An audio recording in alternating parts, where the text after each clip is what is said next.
Water's good enough for poor folks. Alana, my daughter's future mother-in-law, said, laughing coarsely. I couldn't hide my discomfort at her vulgarity. Oh, could it be? Right after that, my daughter's sister-in-law-to-be, Raina, looked at me, her face turning pale. I just smiled slightly. I'm Sonia Rollins. Turning 54 this year. I divorced my ex-husband when our daughter, Christa, was 3. The reason for our divorce was irreconcilable differences. He wouldn't work and spent his days drinking. No matter what I said, he never changed. Naturally, our financial situation worsened. I didn't need a family like that, so I decided to divorce him. We divorced without any child support or alimony. Since then, it's been just Christa and me. I was a housewife until the divorce. When I had to raise Christa alone, I started working desperately. I couldn't leave young Christa alone at home, so I initially took on work-from-home jobs to make ends meet. Of course, life was tough. Working from morning till night, the pay was low, leading to constant saving.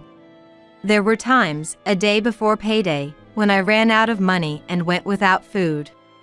Despite the hardships, I managed to raise Christa into adulthood.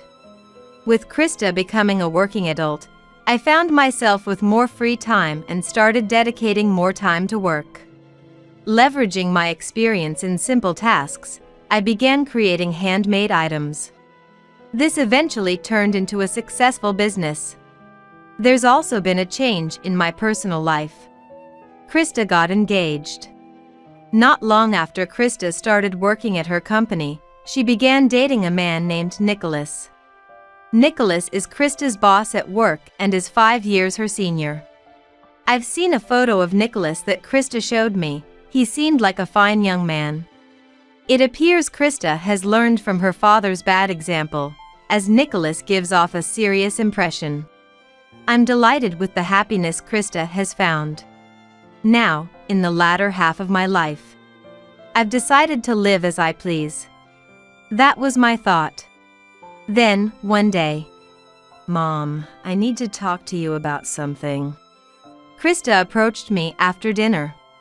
It was unusual for Christa to come to me hesitantly like this. While thinking this, I responded to Christa. What's the rush? You seem off. What's going on? Then Christa said to me, modestly, I'm going to marry Nicholas. Really? That's wonderful. Congratulations. Since I haven't actually met Nicholas, I don't know what kind of person he is. I hoped he would be just like the person in the photo. I'm glad you feel that way, Mom. I was worried you might oppose it. Christa seemed relieved that I didn't oppose her decision. Her face clearly showed relief. Then Christa made a suggestion. So, I was hoping you could meet Nicholas this weekend. It seems Christa wanted me to meet Nicholas before they got married. Considering how serious Christa is, she probably wanted to show me Nicholas's face to put me at ease. I nodded strongly towards Christa. All right. I'll meet Nicholas. I want to see what kind of person he is. Mom, Christa said, looking happy. And so, it was decided that Nicholas and I would meet. Sunday of the following weekend. I was waiting at home for Christa and him. It was just before 11 a.m. It wouldn't be long until Christa brought Nicholas over. Then, at that moment, the doorbell rang. Yes. When I opened the door, there stood Christa and Nicholas. Nice to meet you. I'm Nicholas Friedman, engaged to Christa. Nicholas said, greeting me. I felt a bit relieved by Nicholas's politeness. Christa is my precious only daughter. I'm glad her partner is a decent person. Please come in, I said, inviting Christa and Nicholas into the house. Nicholas still seemed like a fine young man after entering our home. He brought famous brand sweets as a gift. and he shared the story of how he and Christa met with a smile. "Nicholas, stop it. You're embarrassing me," Christa said, blushing, addressing Nicholas. Seeing Christa like this felt fresh to me. However, the warm atmosphere changed in the next moment. "By the way, is your father at work today?" Nicholas asked, looking around curiously. His expression was somewhat puzzled. I was taken aback by Nicholas's question. Glancing at Christa, she looked a bit pale. She probably hadn't told Nicholas about being raised by a single mother. Honestly, it was wrong of Christa to keep it a secret. In traditional households, single mothers often face prejudice. I braced myself to explain the situation to Nicholas. "Christa might not have mentioned it, but I'm divorced and a single mother." Nicholas's face, previously smiling, went blank for a moment. "What's wrong?" I asked Nicholas, feeling anxious. Maybe it wasn't good for me to have told him. That's what I thought. But in the next moment, Nicholas was already smiling. "It's nothing, please don't worry," he said, still smiling. "Is that so?" I said, tilting my head, puzzled. Despite being confused by Nicholas's change of expression, I didn't press further. After that, the marriage talks proceeded smoothly. Christa seemed to enjoy planning the wedding, asking, "What kind of dress should I choose? What color do you think is good for me, Mom?" With excitement. "Well, maybe a color you like?" I responded, but couldn't quite feel at ease. I couldn't forget Nicholas's expression from that moment. Nicholas's expression went blank. Perhaps his family has strict views on single parenthood. So, I asked Christa, "What did Nicholas say on the way back that day? About us being a single mother household?" Maybe Nicholas is facing opposition to marrying Christa from his parents. I asked, but Christa answered with a puzzled look. "He didn't say anything special?" "Mom, aren't you worrying too much?" Since Christa said that, I couldn't ask any more. However, my bad feeling proved right. It happened one night. "Mom." As soon as Christa returned, she called out my name. Her expression was quite dark, and I asked her in surprise, "Christa, why such a gloomy face? Did something happen?" Even though I asked, Christa remained silent. It was unusual for the optimistic Christa to look so troubled. After a while, Christa hesitantly began to speak. "Actually, it seems Nicholas's family isn't too pleased about our marriage," Christa said, looking sad. "Why?" "Because we're a single mother family. They think Nicholas will struggle because we're poor and from a single parent home." That's an awful thing to say. It would be very hard to hear such things from the in-laws. I asked Christa seriously, "Did Nicholas's mother say that?" Christa nodded silently. I was outraged by the turn of events. Just because we're a single mother family doesn't mean they should assume we're poor. We've had our struggles, but now we live a normal life. I work as hard as any man. And then Christa told me something unbelievable. Nicholas's sister also said some things. "Like what?" I asked Christa. "She said we're just after Nicholas's money. That it's impossible for them to accept us as family." Christa answered, looking disheartened. Her face looked incredibly lonely. Christa must have been deeply hurt by these direct comments.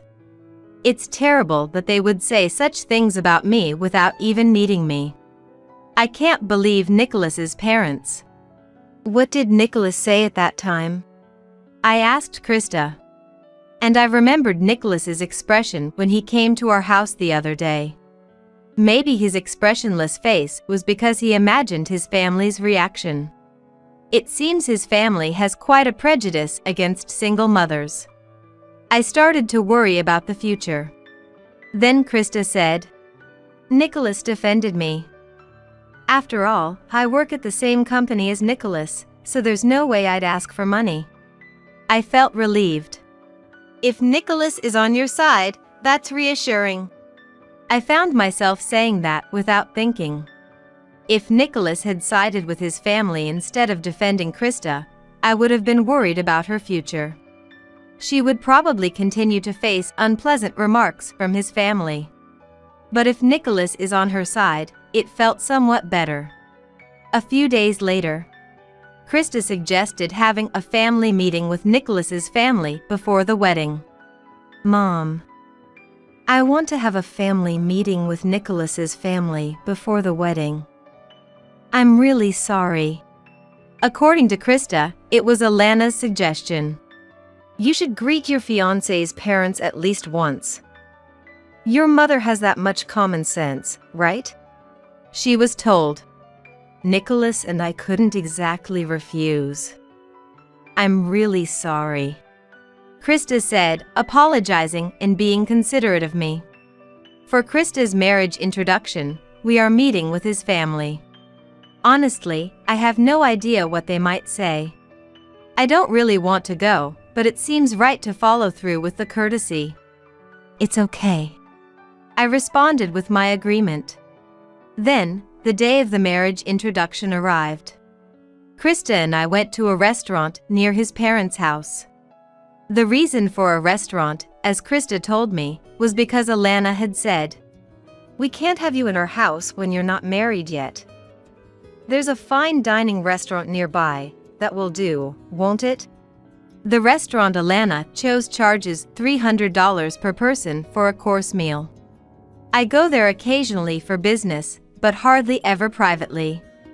I was puzzled by Alana's choice of restaurant. It seems Alana had also chosen a cafe near their house for Christa's first greeting to the family. Moreover, Christa ended up paying for Alana's meal as well. According to Alana, "It's only natural since you're becoming my son's wife." Apparently, Nicholas reimbursed the meal cost later. Why does Alana act so arrogantly, even though she's the one inviting us for the marriage greeting? I couldn't help but feel uncomfortable. But if I, as Christa's mother, refuse now, Christa will surely be criticized for being rude. After getting married, Christa might end up feeling uncomfortable. So, reluctantly, I accepted the proposal. Then, I put on light makeup and headed to the designated place. I usually wear full makeup for work, but I thought it best to keep it understated today. My outfit was also much more modest than usual. A flashy outfit might give them the impression that I'm extravagant. Given that we're already being accused of being after Nicholas's money, a modest outfit seemed wise. With these thoughts, Christa and I entered the upscale restaurant and were led by the staff to a private room. Upon opening the door, Nicholas and his family were there. "Christa, Sonia, thank you for coming today." Nicholas greeted us politely. "Thank you as well for today." I also expressed my gratitude to Nicholas. Then I faced father-in-law Kevin, mother-in-law Alana, and sister-in-law Raina. His parents and Raina smirked unpleasantly and looked down on Christa and me. It was clear at a glance that we were not welcomed by his family. I greeted them with heightened wariness. "Thank you for giving us your precious time today. I'm Sonia, Christa's mother. It's a pleasure to meet you." Then Alana said with a nasty smile, "I'd rather not have any further association, you know." "Mom!" Nicholas admonished Alana, but she didn't seem to care. "Just being from a single-parent family is problematic enough. You must be struggling with money. Even your clothes are so plain." Alana scrutinized my outfit from top to bottom and said. Then she laughed mockingly. My attempt to dress modestly had backfired.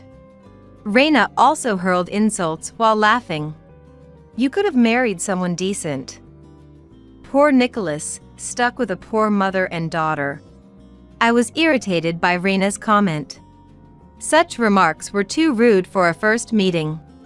But I couldn't disrupt Christa's marriage. "Excuse me." I reluctantly took my seat. Perhaps because I didn't retort. The in-laws looked at me as if they found me amusing. Christa looked at me with concern. Nicholas seemed a bit angry at his family's lack of manners. His brows were furrowed. Unaware of his demeanor, Alana was in high spirits. "Today, we've reserved a course meal. It's $300. Alana excitedly told Raina. "Really? I'm looking forward to it because the courses here are so expensive. We have to eat a lot." Raina was giddy with excitement. Kevin nodded happily as well. After a while, the staff brought the dishes. It was a colorful array of amuse-bouche. At this restaurant, 3 types of amuse-bouche are served on one plate. They all looked very delicious. But in front of me, there was only water. I was about to call the staff back, but they had already left the room. Only the water was left in front of me, a stark reminder. Nicholas looked at the scene, dumbfounded. Raina, knowing what was happening, laughed mockingly. Christa noticed it too and said with concern, "Mom." Then, in the next moment, Alana laughed nastily. "Poor people are fine with just water," Alana said, laughing crudely. I showed my discomfort at her vulgarity. "What does this mean?" I asked Alana. The in-laws had called us to this restaurant. Yet, they had no intention of hosting us properly. I was quite irritated inside. Alana glanced at me, then laughed as if she was pleased. Even though I was angry, she didn't seem to care. She seemed to enjoy it, actually. "Oh? Not only are you a poor single mother, but are you also stupid? Did you really think someone worthless like you would be welcomed?" Alana hurled insults at me. Kevin nodded as if it was to be expected. "Don't you feel ashamed to be a single parent? A woman who was left by her husband, you're full of flaws. A plain woman like you becomes unnecessary, right?" Kevin said, laughing crudely. It wasn't that my ex-husband left me, but Kevin's assumption was unilateral. I truly thought this was unbelievable as a human being. Raina also laughed joyfully. "I don't want to end up like Christa's mother. Working for low wages even though she's a woman. It's really pitiful without any feminine charm." While saying this, she looked down on me. "Mom, I'm sorry." Christa looked like she was about to cry. She must feel responsible for putting me in this difficult situation. Christa was looking down. I had reached my limit of patience. Being looked down upon like this, I couldn't stay quiet any longer. It might be time to fight back. At that moment, "Enough already! All of you ganging up on Christa's mother. Aren't you ashamed as adults?" Nicholas yelled loudly. I was surprised that Nicholas stood up for me. "Nicholas." Christa also looked surprised. Nicholas was red-faced and angry at his family. However, Alana and the others showed no remorse. Alana, still laughing joyfully, said, "There's no need to defend poor people. Why is Nicholas getting so angry?" Kevin nodded significantly. Nicholas's words seemed to have no effect on them. I could only be dumbfounded by his parents. They must lack common sense. It might be time for a counterattack. I had a last resort that would surprise the in-laws. At that moment, Raina started to look at my face. I ended up glaring at Raina. Then Raina muttered, "Oh, could it be?" Right after that, Raina looked at me and her face turned pale. It seems she finally realized who I really am. I let out a slight smile. Raina, looking at me, was trembling. "No way." Noticing her reaction, Kevin asked Raina with a puzzled look, What's wrong with you? You've been acting strange for a while. Alana also looked at Raina, surprised. You're as pale as a ghost. Are you feeling okay? Alana spoke to Raina with concern. Still, Raina's trembling didn't stop. Given the truth, Raina realized, it's understandable. Then Raina asked Kevin. Dad, your company is Glo Crafts, right? Raina looked at Kevin, seeking confirmation. Glo Crafts is a small to medium-sized enterprise with about 100 employees. The salaries aren't comparable to those of major companies. And I am familiar with Glo Crafts. The reason I know it is because it's related to my work. Kevin said with a laugh. What's this all of a sudden? I might look like this, but I'm working hard as the sales manager. And Kevin continued. I used my connections to hire you as a part-time worker in our company, didn't I? Be grateful. Kevin said, laughing. That's right. Raina's face fell, looking resigned. Kevin asked Raina, puzzled. But why are you asking this? Are you trying to show off because this poor person is likely employed on a non-regular basis, and you work as a regular employee? Kevin looked down on me with a disdainful gaze. This man is about to face a dire situation. I vowed in my heart. Then Raina sighed lightly and began to speak. Dad, don't you know the company's clients? The company's clients? Kevin asked, puzzled. Alana looked stunned. Being a housewife, she didn't seem to understand much.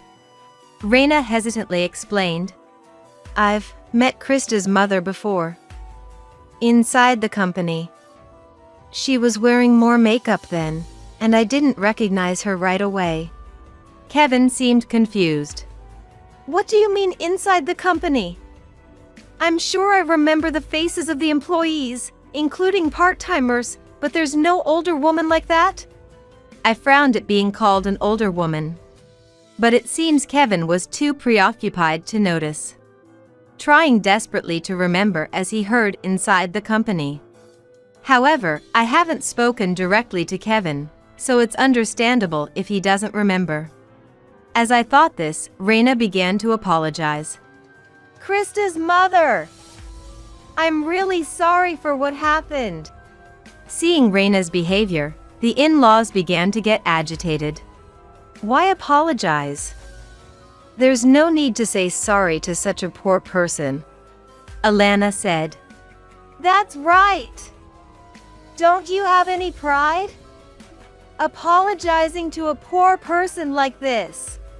Kevin shouted at Raina. Raina glared sharply at her parents. Dad, Mom! Christa's mother is actually very wealthy. Much more than Dad could ever be.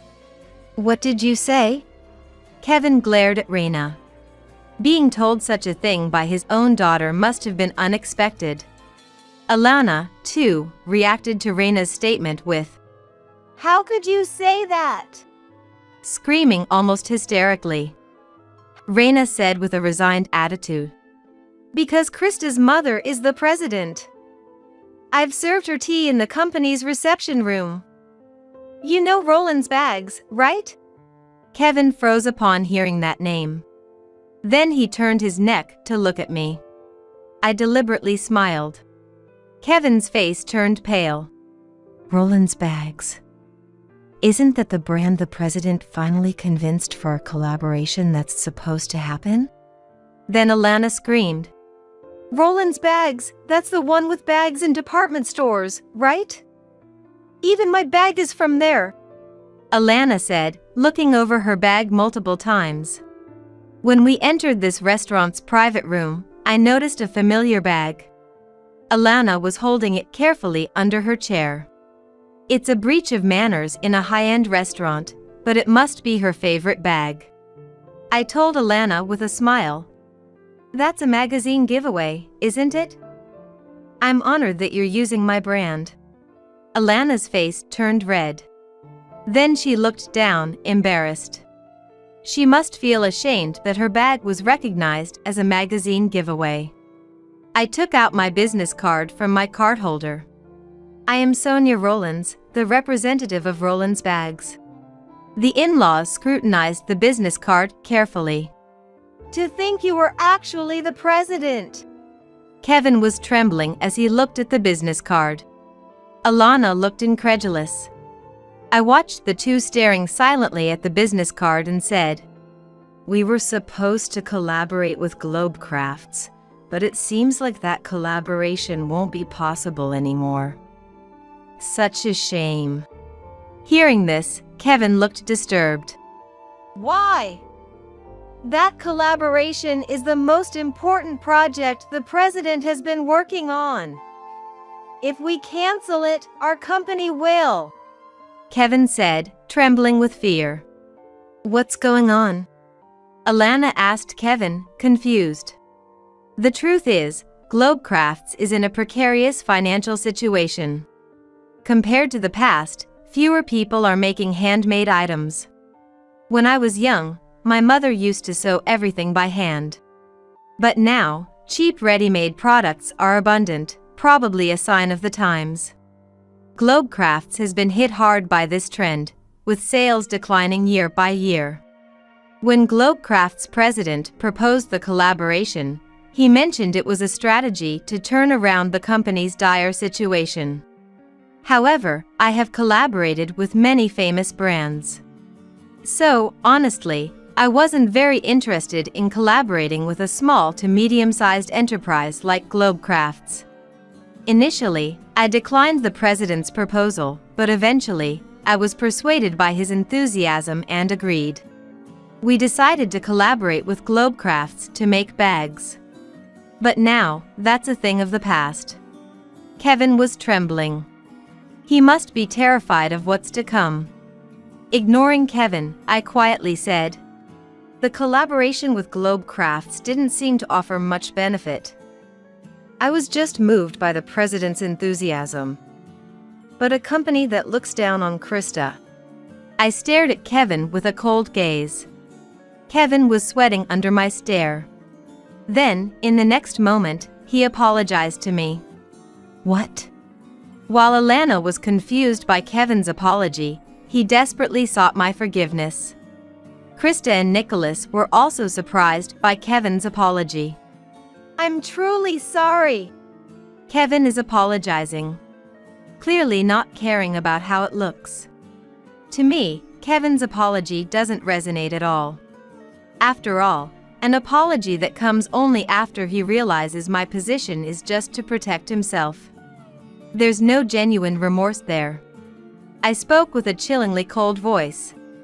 "An apology now? After you've looked down on Christa and me all this time? To think that an apology would suffice after all this." Kevin's mindset must be overly optimistic. Then, realizing that his apology wouldn't turn the situation around, Kevin quickly stood up. It was merely a performance after all. Alana, looking bewildered at me, said, "We're going to be family, so you'll forgive us, right?" She said that flippantly, looking at me. Then Alana continued, "I'm a big fan of Rollins Bags. Since we're family, I'll get some products for free, right?" Alana looked at me with hopeful eyes. I was so appalled that I couldn't say anything. "Mom, that's too convenient," Nicholas said, frowning and sternly admonishing her. Even for Alana, that comment was too far beyond the pale. But Alana, seemingly not understanding, said, "Why not? There must be plenty of stock, right? It wouldn't hurt to give away a few." Getting into a worse mood, Kevin and Raina looked at Alana with dismay. I told Alana, "Our products are not free to give away. After all, you are strangers to us." Alana looked frustrated at my words. "Christa and our Nicholas are getting married, right? So we are family. A family should provide financial support." You're the president after all. Alana said this with a straight face. After all the disdainful poor-calling, this was her attitude. She clearly had no remorse. Nicholas finally lost his patience with Alana's attitude. Mom, you change your attitude just because you found out Christa's mom is the president? Aren't you ashamed? Nicholas, his face red, reproached Alana. But Alana, unfazed, laughed it off. It doesn't matter. A president must have more money than they know what to do with, right? Share a little with us. I quietly told Alana. Even if Christa and Nicholas get married, I have no intention of forming any ties with you. Alana, surprised, tried to cozy up to me. Don't say that. Once Nicholas gets married, we'll be family anyway, so giving away a bag or two. Alana was infuriating. As I was about to retort, Nicholas stepped between Alana and me. Nicholas. When I asked, Nicholas looked troubled. I knew Sonia was the president. And I kept silent, knowing my parents would bother Sonia if they found out. Kevin looked regretful at Nicholas's confession. You knew? If you had told me, I would have. If you had known, you'd act just like Mom, right? Nicholas looked at Kevin with a cold gaze. How dare you speak to your parents like that? Keep this up, and you're disowned. Kevin shouted at Nicholas. Christa was puzzled by their exchange. Nicholas sighed and declared, I'm fine with being disowned. I'll sever ties with you all. Why would you say such a thing? After all we've done to raise you. Alana, shaken, spoke to Nicholas. Kevin and Raina, stunned, stared at Nicholas. They hadn't expected him to say he'd cut ties. I want to cherish Christa going forward. I don't need a family that disregards Christa and Sonia. Nicholas! Alana collapsed in tears. Kevin and Raina stood there, dumbfounded. Being disowned by their beloved son must be incredibly hard. But that's solely the responsibility of Alana and the rest of the in-laws. Live with your regrets. I'm sure you'll struggle in the future, I said, smiling lightly. Then Christa joined in with my statement. We won't even tell you if we have children. She said this directly to her in-laws. Not being able to see the grandchild. Please, spare us that. Alana cried out in agony. Amidst this, Nicholas murmured, We're done being a family. At his words, Kevin and Raina tried to cling to us with faces about to cry. Ignoring such in-laws, Christa, Nicholas, and I left the restaurant. Afterward, I heard Kevin and Raina were fired from the company. The day after the incident at the restaurant, I told the president of Glo Crafts that I wanted to cancel the collaboration. The president tried to persuade me several times, but I refused. I cannot collaborate with a company that harbors individuals capable of such disdain. While I sympathized with the president's desire to save his company, I couldn't support a company that employed Kevin and his ilk. I explained the situation to the president. Then the president became furious. Apparently, the president has a daughter about Christa's age and couldn't forgive Kevin and Raina's actions. The collaboration with me was crucial for Glo Crafts. Kevin and Raina had ruined such an important collaboration. It's understandable that the president couldn't forgive them. Kevin was already of age, and Raina was employed part-time through Kevin's connections. After being fired from Glo Crafts, finding a new job would be very tough for them. And Alana was a housewife. She had already been cut off by Nicholas, their only breadwinner. Once, the in-laws came directly to our company to negotiate. Please collaborate with Glo Crafts. If you do, the president will rehire me. Even if not a collaboration, provide financial support. Our family is suffering, you know? Families help each other out. They both pleaded desperately. After treating people like poor people and now suddenly claiming family, it's laughable. I made it clear. Neither collaboration nor financial support is possible. Nicholas has also severed ties with you, hasn't he? Please leave now. But the in-laws wouldn't leave. But Trying somehow to cling to me. I firmly told the in-laws again. never appear in front of me again. If I see you again, I'll call the police. Perhaps because I mentioned the police, Kevin said. Please, not the police. We won't come again. And left with Alana. The in-laws' clothes were dirty. They probably weren't living well. They who had once scorned others as poor. It's purely their own fault. Apparently, Raina has since lived almost entirely shut in. Struggling to find a job and unlikely to marry. Despairing about the future, Raina barely leaves her room. Her future seems to hold nothing but despair. 3 years have passed since then. Now, Christa, Nicholas, and I live together. Ideally, as newlyweds, Christa and Nicholas should live alone. But Nicholas said, I think it's safer for Christa if she's with you in case of anything. And they decided to live with me. Nicholas, busy with work, often helps with household chores alongside Christa. I'm truly grateful. And a significant change has occurred for the three of us. One day, Christa approached me with a serious look. Mom. Worried something might have happened to Christa, I became anxious. Then, in the next moment, she smiled. It looks like I'm going to be a mom. Christa joyfully stroked her belly. That's wonderful, Christa. Congratulations. Delighted, I hugged Christa. Nicholas smiled happily beside Christa and me. I'm sure various things will happen from now on. But if it's us, we can surely overcome them.